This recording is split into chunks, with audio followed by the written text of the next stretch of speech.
আমার মেয়ের ধর্ষণকারীর বিচার চাই। উনি আজকে বলেছেন অ্যাওয়ারনেসের কথা, যে অ্যাওয়ারনেসের কাজটা যে সেভাবে হচ্ছে না।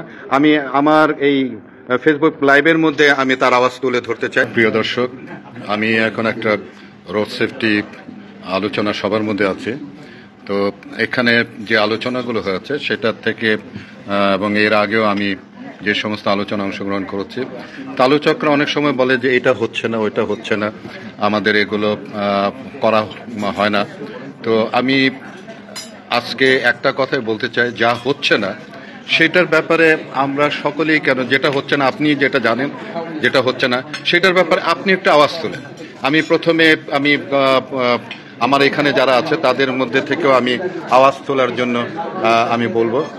তাইফুর ভাই, আপনি বলেন যে আপনার কি হওয়া উচিত এখানে?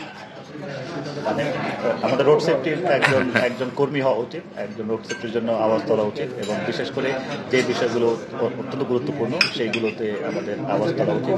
এবং আমি বলবো যে রোড সেফটি বিষয়টা একটু জেনে শুনে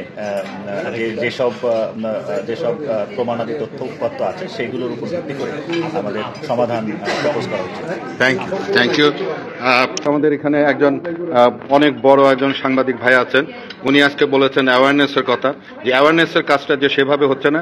আমি আমার এই ফেসবুক লাইভের মধ্যে আমি তার আওয়াজ তুলে ধরতে চাই। উনি কার কাছে এই অ্যাওয়ারনেসের বিষয়টি বলতে চান, উনি বলুন।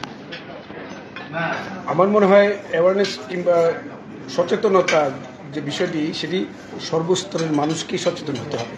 কিন্তু যারা স্টেক হোল্ডার, যারা এটা নিয়ে কাজ করেন, যারা গাড়ি চালান, যারা গাড়ির ড্রাইভার, যারা গাড়ির সহকারী, কিংবা যারা গাড়ি চড়েন যাত্রী, সবাইকেই কিন্তু এই বিষয়টা বুঝতে হবে।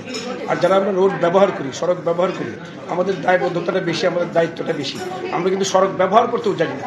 আমরা সড়কে ডাইনে যাবো না বায়ে যাবো না কোন দিক দিয়ে পার হবো, নিরাপদ জায়গায় কোন জায়গা দিয়ে পার হলে আমাদের জন্য নিরাপদ, এই নিয়ম কানুনগুলো শিখতে হবে। এবং আমার ধারণা, আমার বিশ্বাস যে স্কুল পর্যায়ে ছোট ছোট শিশুদের যদি এই শিক্ষাটা দেওয়া যায়, তাহলে এই শিক্ষাটা অনেক বেশি কার্যকর হবে। তার শুধু শিক্ষা প্রতিষ্ঠানে নয়, তার পরিবারেও ওই ছেলে মেয়েরা এই কথাগুলো শেয়ার করতে পারবে। তার ভাই বোন, ছেলে মেয়ে, বাবা মা কিংবা যারা আছেন প্রতিবেশী, সবার সাথে শেয়ার করতে পারবে। সুতরাং খুব ইম্পর্টেন্ট সেগমেন্ট হিসেবে এই পপুলেশনের যে ইয়ং ছেলে মেয়ে, যারা বিশেষ করে স্কুল চিলড্রেন, তাদেরকে যদি নিরাপদ সড়ক সম্পর্কে বোঝানো যায়, সড়কের নিরাপত্তা তুলে ধরা যায়, সঠিক সড়ক ব্যবহারের পদ্ধতি শেখানো যায়, তাহলে অনেক বেশি উপকার হবে আমার বিশ্বাস। Thank you. আমাদের এখানে অনেক বড় আরেকজন ভাই আছেন, সাংবাদিক ভাই আছেন। উনি বলেছেন যে আইন আমরা কেউ মানি না এবং কেউ কোনো দায়িত্ব পালন করছে না। তা এটি কে করবে? এটি আমি ওনার মুখ থেকে আমি শুনতে চাই। এইটা প্রথমে আমি করতে হবে, তারপর আমার পরিবার করতে হবে, এরপর আমার সমাজ করতে হবে, আমার প্রতিষ্ঠান করতে হবে, আমার শিক্ষা প্রতিষ্ঠান করতে হবে, আমার রাষ্ট্র করতে হবে, আমার প্রশাসন করতে হবে। ফলে এই আমির মধ্যে কিন্তু কেবল আমি অন্যের দায়িত্ব পালন করবে আর আমি করব না, তাহলে কিন্তু আইন মারার সংস্কৃতি হবে না।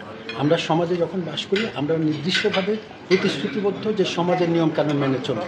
সমাজের নিয়মের মধ্যে একটা নিয়ম হচ্ছে ট্রাফিক আইন মেনে চলা, সমাজের নিয়মের মধ্যে একটি নিয়ম হচ্ছে আইন মেনে গাড়ি চলা, এবং আইন মেনে যাত্রী হিসেবে গাড়ি থেকে নামা ওঠা, আইন মেনে পথ চলা।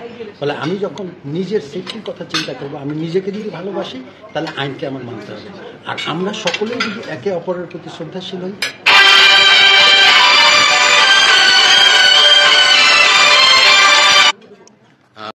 আমাদের এখানে আরেক ভাই আছেন, শিক্ষক, রোড সেফটি